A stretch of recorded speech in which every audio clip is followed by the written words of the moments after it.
Hello guys! So today magbabakasyon nga tayo sa Gabaldon, Nueva Ecija. So pupuntahan ko yung ate ko doon. So ngayon, bali naka-duty muna ako, then mamaya pag out ko, diretso na ako doon. So bali ang magiging biyahe ko is Cubao to Cabanatuan, Cabanatuan to Gabaldon. And hopefully tomorrow maging maganda na nga yung panahon para kahit papaano ma-enjoy ko nga yung pagbabakasyon ko sa Gabaldon, Nueva Ecija.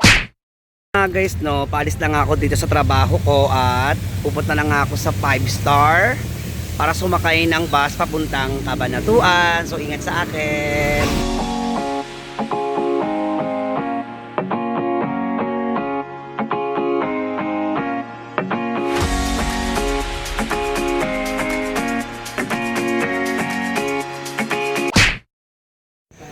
So yung guys, no, dito na nga tayo sa Cabanatuan. So dumating ako dito ng alas 11 at wala nang bus. So pero meron namang van.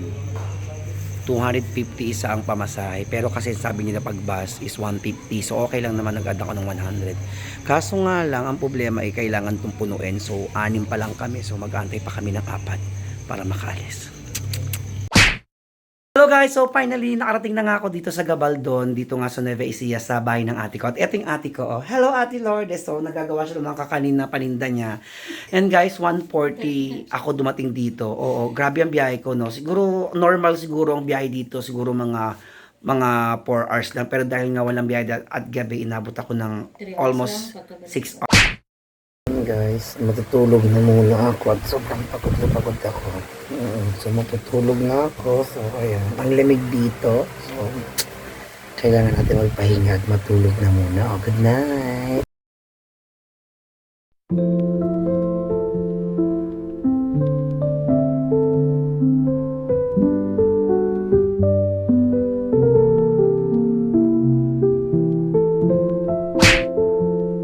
So hello guys.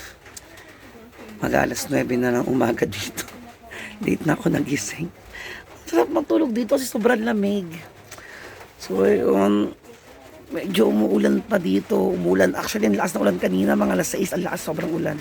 Hi guys! Good morning. It's 9 a.m. in the morning here at sobrang maulan pa din at pinagyayabang sa akin ng ate ko yung kanyang nilutong suman. So, titikman natin. Ate, you have coffee?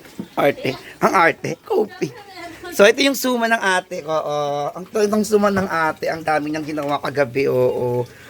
So, ito ay panindan niya. Ay, suman. Tikman natin yung suman. Masarap to pag mayroong kape. Kukuha tayong 2 piraso. Magbaon tayo. Ayan, suman. So, ganun pa rin ang panahon. Maulan pa rin, pero okay lang yan. Hindi tayo, wala makakapigil sa atin. Ayun nga guys, no, today nga, ngayon naghahanda na kami ng aming babaunin dahil nga pupunta kami sa resort na lang kasi bawal nga maligo sa ilog.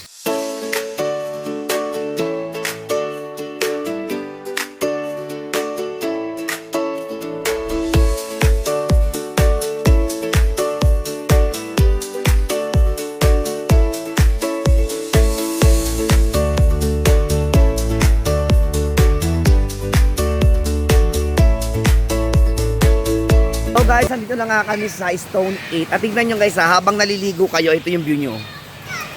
Ayan o. Bundok. Tapos dito may mga palayan at may mga kalabaw. Diba? Ang ganda ng view.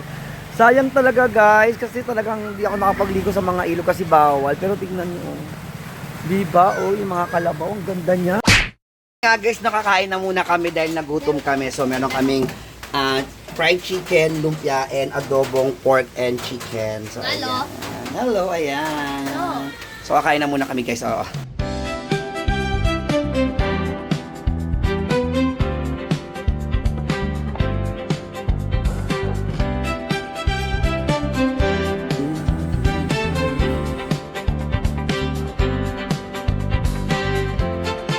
Guys, andito tayo ngayon sa Dupinga River dito sa Gabaldon, Nueva Ecija.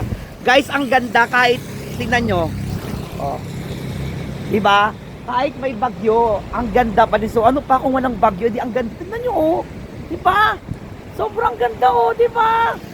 Oh my God, ang ganda!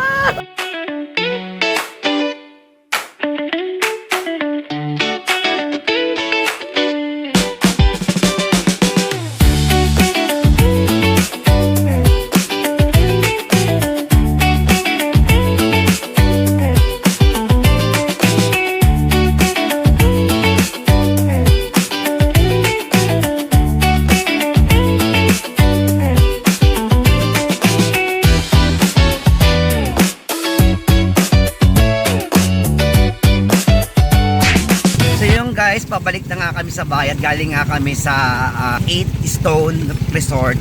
At galing din kami doon. Nagpa-picture ako doon sa sikat nilang parang ilog. Dito nakalimutan ko na yung pangalan, pero ayun, pauwi na kami. And ayun, mag-inom ng konti. Then pahinga. Then bukas, hindi alam kung maganda ang panahon, magdadagat. Pero kung hindi, basta bahalan.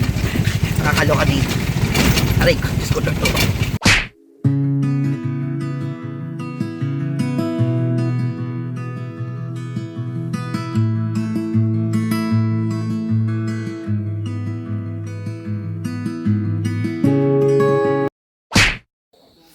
Hello guys, it's 5:30 dito, Friday. At dahil nga masama ang panahon, so nagdesisyon na lang ako na umuwi na maya-maya. Dahil nga may bagyo dito at mahirap na ma-stranded dito. Dahil sabi sa akin ng ibang tao dito, yung kasi may inayos na tulay dito, baka umapaw at di madaanan at may stranded ako dito kapag nagtuloy-tuloy itong bagyo. So ready lang ako, then mamaya uuwi na ako. Kailangan makarating na ako sa Cabanatuan kasi pag nasa Cabanatuan na ako ng terminal, safe na ako. Kaya kailangan makalabas na ako ng Gabaldon maya. So ingat na lang sa akin. Ayan guys, gumagawa yung ate ko. Ang ginagawa mo? Balanghoy. Pasalubong niya kila mama sa Manila. Ayan, gumagawa siyang balanghoy. And this is the bukayo. Ito yung nasa ibabaw na ilalagay, no? Palaman pala. Papainitin siya ng tubig para mamaya dire-diretso na lang. So ayan, laki-laki ng ano niya. Ewan ko ba? Oh, laki-laki niya, no? So ayan. Then they have suman here. Ayan, suman. So yun guys, no, nagkakapinga ako. At syempre, magbibideo tayo dahil maganda ang place. 1, 2, 3.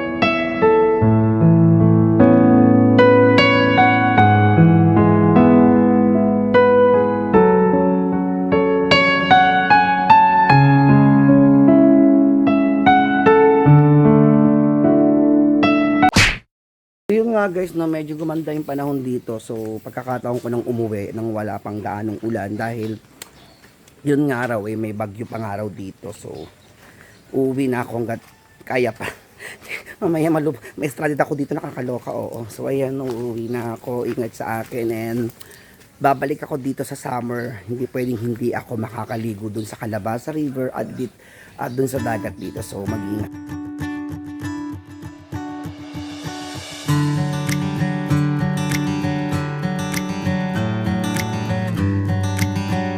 So dito na nga ako sa dito sa Gapan. Pumunta tayo sa Little Vegan. So sakay tayong tricycle ng 40 pesos.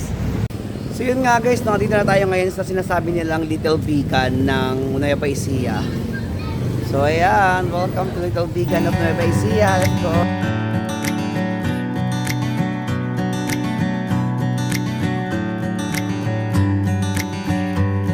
Guys, tignan nyo ang ganda ng lugar, oh. O, diba? Ang ganda. Para tayong nasa vegan talaga. So, kaya para sa tinawag na Little Vegan dahil ang ganda dito. Tsaka ang ganda ng punta ko guys dito ngayon kasi walang gaanong tao, tahimik. So, ayan. Kita nyo sa likod ko.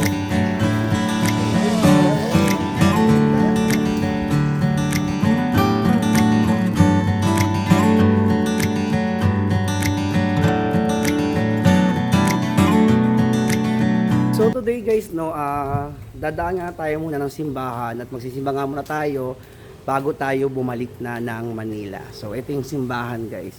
So lumang simbahan din to. Wow! Ang ganda, wait lang.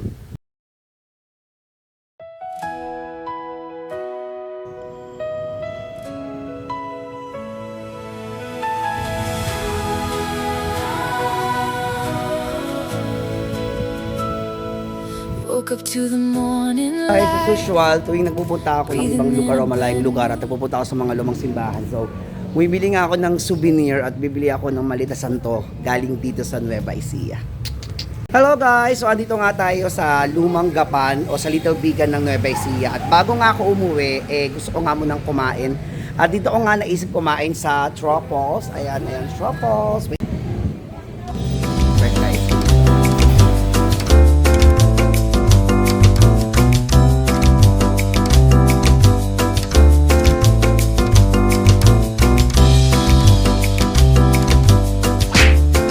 nga guys, no, dito na ako sa bus ng 5-star papuntang Cubao at uuwi na nga ako, no. So, magsisimula na naman kasing umulan dito. So, yun.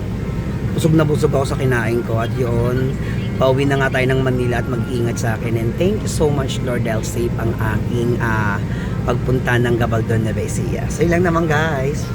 Bye-bye.